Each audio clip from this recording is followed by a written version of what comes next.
રાજકોટમાં બાર કાઉન્સિલની ચૂંટણીના તાજેતરમાં જાહેર થયેલા પરિણામોમાં ઉમેદવારે ચોથી વખત વિજય મેળવીને ઇતિહાસ રચ્યો છે.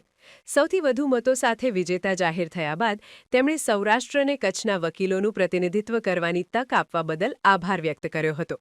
વિજય બાદ રાજકોટમાં ભારે ઉત્સાહ જોવા મળ્યો હતો. ટેકેદારા સાફા પહેરીને ઢોલ નગારાના તાલે નાચતા અને ફટાકડા ફોડીને વિજયોત્સવ મનાવતા નજરે પડ્યા હતા. વિજેતા ઉમેદવારે જણાવ્યું હતું કે તેઓ વકીલોના પડતર પ્રશ્નોના ઉકેલ માટે કટિબદ્ધ છે. દિલીપ પટેલે આગામી સમયના લક્ષ્યો વિશે વાત કરતા જણાવ્યું હતું કે સૌરાષ્ટ્ર અને કચ્છ માટે હાઈકોર્ટની બેન્ચ એ સૌથી મહત્વનો અને સળગતો પ્રશ્ન છે. જે કામ અધૂરું રહી ગયું છે તે અમે પૂરું કરીશું. વડાપ્રધાન નરેન્દ્ર મોદી પણ રાજકોટથી ચૂંટણી જીત્યા છે.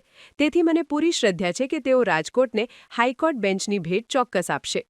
આજે બાર કાઉન્સિલની અંદર પ્રતિષ્ઠાભર્યા જંગની અંદર હું ત્રીજી વાર સૌથી વધુ મતે જીતેલો છું અને આજે રાજકોટ નહીં આખા સૌરાષ્ટ્રની અંદર એક ખુશીનો માહોલ છે. અને તમે અત્યારે જોઈ રહ્યા છો રાજકોટની અંદર ભાઈઓ અને બહેનો જે વકીલો છે સાફા બાંધી અને ઢોલ નગારે રાસ પણ રમવાના છે, ફટાકડાની રમઝટ પણ થવાની છે. એક અનેરો ઉત્સાહ છે.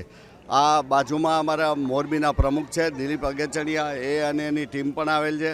સોમવારે આવી જ રીતે મોરબીમાં પણ ભવ્ય સ્વાગત અને સન્માન થનાર છે. અત્યારે સૌથી વધુ હાઈકોર્ટ બેન્ચનો એક પ્રશ્ન છે અને એના માટે ન થઈ અને ગયા વર્ષે અમારા પરેશભાઈ મારું પ્રમુખે એક લડત ઉપાડેલ અને જે બાકી હતી એ હવે હાલના પ્રમુખ અમારા જે સુમિતભાઈ વોરા છે એ લડત ચાલુ કરવાના છે અને હાઈકોર્ટ બેન્ચ એ લઈને જ અમે જંપીશું.